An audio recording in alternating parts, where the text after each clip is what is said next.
Hey guys, and welcome back to this channel. In this video I'll be showing you guys the mermaid tail that you can get on the Dress to Impress Summer Update Part 2.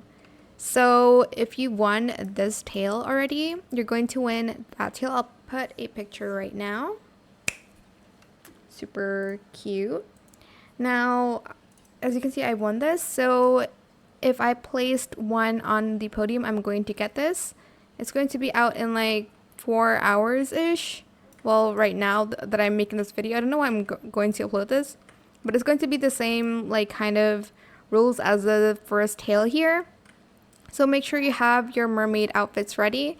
As you can see, I already kind of practiced mine. Hopefully y'all like it, but that is it. Make sure you just practice your mermaid outfits so you can place number 1 and get that new mermaid's tail.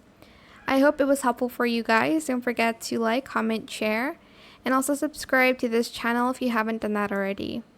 If you have any questions about this video, just leave it in the comment section down below. I will try my best to answer them all for you guys.